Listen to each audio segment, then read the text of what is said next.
आखिरी दिन थे जब दुनिया इंटरनेट को सिर्फ एक नए नए खिलौने की तरह देख रही थी। कंप्यूटर कुछ घरों में ही थे और भारत में तो यह सुविधा सिर्फ बड़े शहरों और बड़े कॉलेजों बड़े तो तक सीमित थी। इसी समय अमेरिका के कैलिफोर्निया में एक भारतीय इंजीनियर, जिन्हें लोग बाद में दुनिया के सबसे सादगी भरे अरबपतियों में गिनेंगे, अपने मन में एक अनोखा सपना पाल रहे थे। उनका नाम था श्रीधर वेम्बू। वे एक साधारण मध्यम वर्गीय परिवार से थे। बचपन में उनके घर में टीवी तक नहीं था। पिता सरकारी नौकरी में थे, मां गृहिणी। बचपन से ही श्रीधर के मन में हमेशा सवाल उठते थे। भारत इतना बड़ा देश है, इतने लोग हैं, फिर भी इंडिया खुद का बड़ा टेक्नोलॉजी प्रोडक्ट क्यों नहीं बना सकता? यह सवाल उनके दिमाग में बार बार आता, लेकिन उत्तर नहीं मिलता था। श्रीधर पढ़ाई में तेज थे, लेकिन घमंड कभी नहीं था। उन्होंने आईआईटी मद्रास में पढ़ाई की और फिर भौतिकी विषय में पीएचडी करने अमेरिका चले गए। वहां जाते ही उन्हें एक नई दुनिया दिखी। हर तरफ हाईटेक कंपनियां, बड़े दफ्तर, शानदार लैब्स, हर युवा को सपनों का जीवन। लेकिन श्रीधर के मन में कहीं एक कोना हमेशा भारत के लिए धड़कता रहा। पीएचडी पूरी होने के बाद वे एक कंपनी में काम करने लगे। नौकरी ठीक थी, सैलरी ठीक थी, लेकिन उनका मन नौकरी में कभी पूरी तरह लगा ही नहीं। उन्हें लगता था कि वे सिर्फ किसी और का सपना पूरा कर रहे हैं, अपने देश का या अपना खुद का नहीं। उनका सपना था एक ऐसी कंपनी बनाना जो दुनिया को दिखा दे कि भारत भी तकनीक में दुनिया का नेतृत्व कर सकता है। साल 1996 में उन्होंने अपने भाई कुमार वेम्बू के साथ मिलकर कैलिफोर्निया में एक छोटा सा कमरा किराए पर लिया। किराया भरने के बाद जेब में ज्यादा पैसे बचते नहीं थे। उन्होंने दो सस्ते कंप्यूटर खरीदे, एक पुरानी टेबल, और वहीं से शुरू हुई उस कंपनी की कहानी जिसे दुनिया बाद में जोहो के नाम से जानेगी। उस समय कंपनी का नाम एडवेंटनेट था। उनके पास ना फंड था, ना निवेशक, ना कोई बड़ा नाम। सिर्फ जुनून था और विश्वास की मेहनत से कुछ भी हासिल किया जा सकता है। दोनों भाई दिन रात बैठकर कोड लिखते, टेस्ट करते, फोन कॉल करते, सपोर्ट मेल भेजते। किसी ग्राहक का ईमेल आता तो रात के 2 बजे भी जवाब देते। ग्राहक नहीं मिलने पर हफ्तों तक दुहक होता। फिर अगले दिन फिर से मेहनत शुरू। कई बार ऐसा हुआ कि महीने खत्म होने पर बैंक अकाउंट में बस कुछ डॉलर ही बचते, हाँ, लेकिन हिम्मत नहीं छोड़ी। शुरुआती महीनों में हालात इतने तंग थे कि कई बार श्रीधर ने पुरानी कार में सोया। कई बार वे अपने लिए और टीम के लिए सस्ते सैंडविच खरीदते ताकि पैसे बच सके। लेकिन उनके अंदर एक जिद थी, हार नहीं माननी। पहला ग्राहक मिला तो खुशी इतनी हुई कि दोनों भाई रात भर जागते रहे। उन्होंने महसूस किया कि अगर वे लगातार मेहनत करते रहेंगे तो दुनिया एक दिन उन्हें जरूर पहचान लेगी। धीरे धीरे 2 ग्राहक से 22, 5 से 20 हुए। फिर एडवेंट नेट की टीम में कुछ लोग जुड़े। काम थोड़ा स्थिर हुआ, लेकिन अभी भी कंपनी छोटी ही थी। अब कहानी का सबसे बड़ा मोड़ आया। 2000 में डॉट कॉम बबल आया। दुनिया में इंटरनेट कंपनियां तेजी से बढ़ रही थीं, लेकिन उसी तेजी से कई कंपनियां बंद भी हो रही थीं। निवेशक, शेयर बाजार सभी घबराए हुए थे। इसी समय बड़े शहरों में अरबों डॉलर लग रहे थे। लेकिन श्रीधर ने एक अलग दिशा में सोचना शुरू किया। उन्होंने महसूस किया कि अमेरिका में खर्च बहुत ज़्यादा है। अगर कंपनी को आगे बढ़ाना है तो भारत को शामिल करना होगा। उन्होंने फैसला किया कि भारत में एक डेवलपमेंट सेंटर खोला जाए। लेकिन वे चाहते थे कि भारत में सिर्फ बड़े शहर नहीं, छोटे शहर और गांव भी इससे जुड़े। साल 2000 में उन्होंने चेन्नई में एडवेंट नेट का ऑफिस खोला। लेकिन यह ऑफिस भी बड़े ग्लास टॉवर वाला फैंसी ऑफिस नहीं था। साधारण, छोटा और काम काज वाला। टीम में कुछ युवा जुड़े, जिनमें से कई आईआईटी या एनआईटी नहीं थे। लेकिन श्रीधर के लिए यह मायने नहीं रखता था।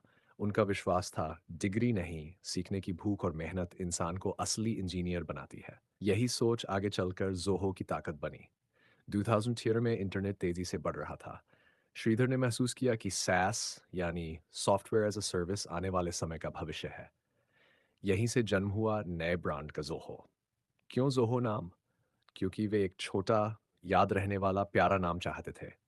जोहो नाम छोटे छोटे स्टार्टअप्स की दुनिया में भी और एंटरप्राइज दुनिया में भी आसान पड़े।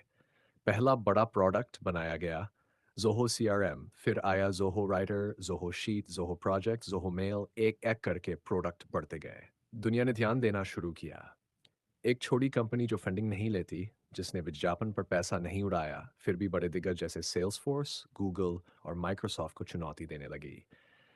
लेकिन असली गेम बदलने वाला निर्णय इसके बाद आया। ज़ोहो स्कूल्स। श्रीधर के सामने एक समस्या थी। भारत में लाखों बच्चे होते हैं जिनमें प्रतिभा होती है, लेकिन उन्हें महंगी कॉलेज शिक्षा नहीं मिल पाती। तो उन्होंने कहा, हम खुद इंजीनियर तैयार करेंगे। उन्होंने ज़ोहो स्कूल्स ऑफ लर्निंग शुरू किया। 12वीं पास बच्चे आते, उन्हें स्टाइपेंड मिलता, मुफ्त में ट्रेनिंग दी जाती, फिर उन्हें कंपनी में नौकरी मिलती। दुनिया की किसी और बड़ी टेक कंपनी ने ऐसा नहीं किया था। ज़ोहो ने साबित कर दिया कि कॉलेज डिग्री से बड़ा प्रतिभा है। अ, लेकिन अभी कहानी और बड़ी होने वाली थी। श्रीधर ने शहर छोड़कर गाँव जाने का फैसला किया के आस-पास उन्होंने महसूस किया कि बड़े शहरों की भाग-दौड़, भीड़, ट्रैफ़िक और तनाव इंसान को थका देते हैं। वे भारत के असली टैलेंट को गाँवों में देखते थे, जहाँ बच्चे शांत माहौल में पढ़ते हैं, बड़े सपने देखते हैं और मेहनत करने में नहीं झिझकते। इसी सोच से बना तेनकासी कैंपस। एक ऐसा ऑफिस जो जंगलों के बीच हरे पेड़ों के पास पक्षियों की आवाजों में बसा हुआ। कोई ग्लास बिल्डिंग नहीं, कोई भारी एसी दफ्तर नहीं, सब कुछ सामान्य प्रकृति से जुड़ा हुआ। लोगों ने कहा, गांव में आईटी कंपनी नहीं चल सकती, लेकिन श्रीधर ने कहा, भारत का भविष्य गांव तय करेंगे। धीरे धीरे तेनकासी में इंजीनियर बनने लगे। कई बच्चे जिन्होंने कभी लैपटॉप तक नहीं छुआ था, जोहो में आकर दुनिया स्तरीय कोड लिखने लगे। दुनिया दंग रह गई। कौन है यह कंपनी जो अमेरिका को छोड़कर भारत के गांवों में खड़ी हो रही है? 2010 के बाद ज़ोहो तेजी से बढ़ता गया। ज़ोहो सीआरएम दुनिया में शीर्ष सीआरएम में गिना जाने लगा। ज़ोहो मेल छोटे व्यवसायों के लिए एक बड़ी ताकत बन गया। ज़ोहो बुक्स ने अकाउंटिंग दुनिया हिला दी। फिर आया एक ऐसा निर्णय जिससे दुनिया हिल गई। किसी भी निवेशक से फंड नहीं लेना। स्टार्टअप्स की दुनिया में जहां सभी कंपनियां अरबों डॉलर की फंडिंग के पीछे दौड़ती थीं, ज़ोहो ने कहा, हमें किसी निवेशक के पैसे की ज़रूरत नहीं। क्यों? क्योंकि वे अपनी आज़ादी नहीं खोना चाहते थे। निवेशक आते हैं तो वे आपकी सोच को बदलते हैं। वे कहते हैं, टीम कम करो, खर्च कम करो, प्रोडक्ट को जल्दी बेचो, कंपनी को आईपीओ पर ले जाओ। लेकिन श्रीधर ऐसा नहीं चाहते थे। इसलिए ज़ोहो पूरी तरह बूटस्ट्रैप्ड कंपनी बनी, यानी बिना फंडिंग के, बेंच रहे, सिर्फ अपनी कमाई से चलने वाली। आज ज़ोहो अरबों डॉलर की कंपनी है, पर इसकी खूबसूरती यह है कि वे इसी साधारण जीवन में विश्वास रखते हैं। श्रीधर वेम्बू खुद तेनकासी के एक साधारण गांव में रहते हैं। सुबह उठकर 5 किमी पैदल चलते हैं, साइकिल चलाते हैं, खेतों में घूमते हैं, गांव के बच्चों को पढ़ाते हैं, लोगों से बातें करते हैं। कंपनी का फाउंडर अरबपति है, पर घर एक साधारण गांव का जैसा है, ना कोई लग्जरी, ना कोई दिखावा। जोहो के कर्मचारी कहते हैं कि वे ऐसे मेंटर कभी नहीं मिले। यहाँ पर वर्क लाइफ बैलेंस असली है, दिखावा नहीं। कोई घंटों का प्रेशर नहीं, कोई अनावश्यक हड़बड़ी नहीं। कर्मचारी लंबे समय तक काम करते हैं क्योंकि कंपनी उन्हें एक परिवार की तरह रखती है। जोहो की संस्कृति अनोखी है। किसी पर चिल्लाना नहीं, किसी को डांटना नहीं, कोई ड्रेस कोड नहीं, कोई हायरार्की नहीं। हर कर्मचारी बराबर। कई कर्मचारियों ने बताया कि श्रीधर खुद खाना परोसते थे, चप्पल पहनकर ऑफिस में घूमते थे और किसी भी नए कर्मचारी के साथ सामान्य दोस्त की तरह बैठकर बात करते थे। ज़ोहो आज 55 प्लस प्रोडक्ट बनाती है, जिनका इस्तेमाल सुन एज़ प्लस देशों में लाखों लोग करते हैं। दुनिया की कई बड़ी कंपनियां ज़ोहो पर निर्भर है और सबसे बढ़कर कंपनी पूरी तरह से अपने नियंत्रण में है। कहानी की ताकत सिर्फ सफलता में नहीं है, ताकत इस बात में है कि यह सफलता भारत के गांवों से निकली।